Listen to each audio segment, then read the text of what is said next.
everybody, welcome back to the garage. If this is your first time visiting my channel, please go ahead, click on subscribe, and also click on that bell to receive all the updates and activities on my channel.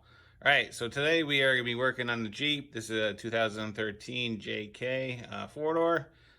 We've had it about 4 years. We've noticed one thing that's pretty typical on these Jeeps, and specifically it's these hood latches. There's two problems with it. The first problem is that they're made out of plastic, and if you leave your Jeep outside, they fade pretty quickly, and regardless of any type of chemicals that you use to restore the plastic, it kind of goes back after a couple weeks. And what will happen is the elastic will stretch out, and then over time you'll get flutter in the hood as you're going down the highway. So what we're going to do is we're going to replace those two guys.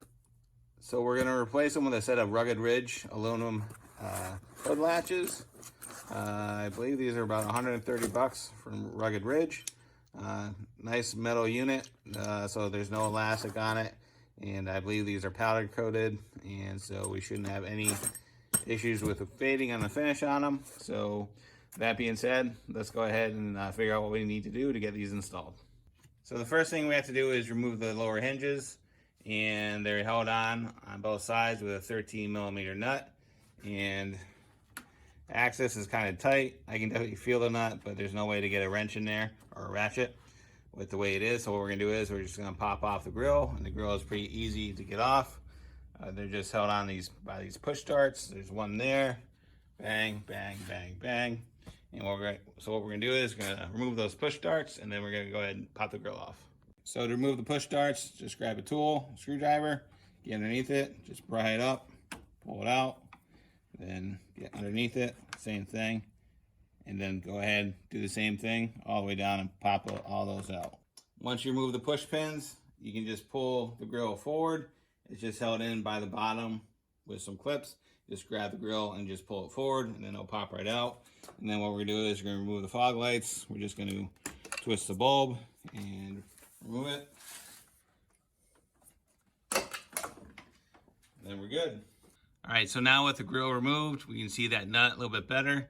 Access is still pretty tight, but I'll show you what I did to get at it. So what I've used is a 1/4-inch drive ratchet with a small head on it, right? And a 13 millimeter quarter-inch drive. I use that to break the nut loose. And now what I'm using is I'm using an offset 13 millimeter long handle wrench. And what that allows me to do is to reach in here and grab the nut and get some leverage on it. And having this offset really makes all the difference in the world. Okay, so we have the lower portion of the hinge installed, and just a couple of tricks. What I do is to prevent dropping any type of hardware into the abyss, I'll take rags or whatever and I'll stuff them in the crevice. So in the event it does fall down, it'll be right there. And the way I got that in there is basically I took a set of offset long reach pliers, and basically I went in there like so, put it in there, and then I held it while my wife started the bolt on the other side. So doing it that way went pretty easy, as long as just use those rags. Because stuff does happen and you will drop stuff, but doing something like that will help to maintain your sanity. All right, so now that we got the hard part done, we're gonna go ahead after the easy part and go ahead and remove the upper part of the hinge or strap, whatever you want to call it. And these are just held on by two 10 millimeter nuts. So we're gonna pop those off.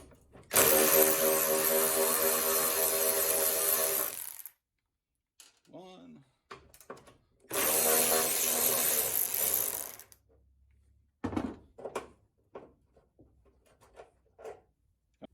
I'm having problems with my assistant. All right, so at this point we're ready to install the upper part of the hinge. So you got the base plate or base unit, whatever you want to call it. Then you have the gasket. It's going to go like that. And these are 5 millimeter Allen head screws. All you can do is you're going to take it, put it back in, and then they supply you with a couple nuts and washers. These are 10 mil.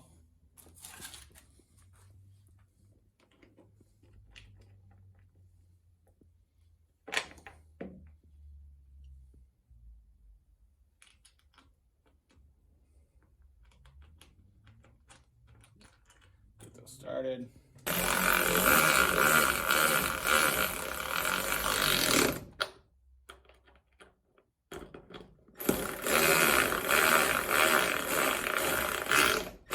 Alright, so yeah, we have the upper and we have the lower part of the hinge installed. It's all squared away. So now what we're going to do is we're going to install the shackle, and part of the install is you actually, obviously if you've gotten this far, you've already figured it out, but to get the lower part of the hinge on, you have to take the shackle off. And the shackle is just held on by this coupling and this nut. And what we're going to do is we're just going to go ahead and put everything back in.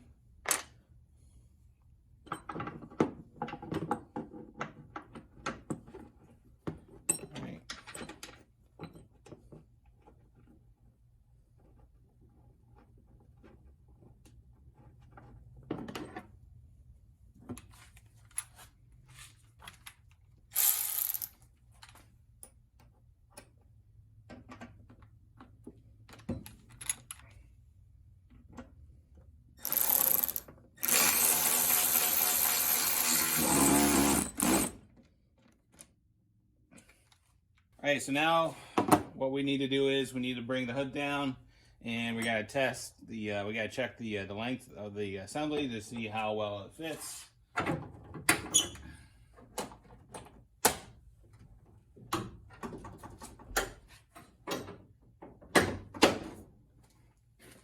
Alright, so you're gonna bring it up and push down on the hood, and right now we know it's short.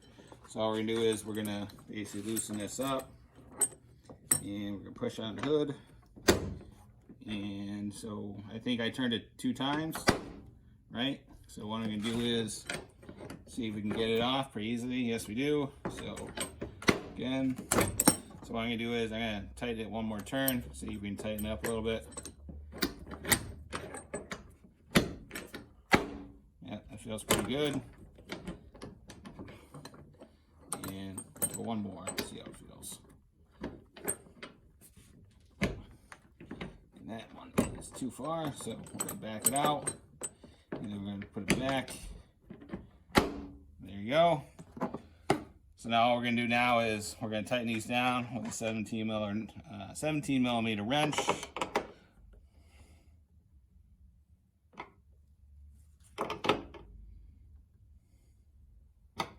Okay, so we have the grill back on. Very easy to do. Couple of specialty tools to make it a little bit easier, but even if you didn't have those, I think you can get by without them, but again, it makes it a little bit easier. So, looks pretty good. Probably took like an hour, just kind of putzing around, but yeah, it looks good. I'm happy with it.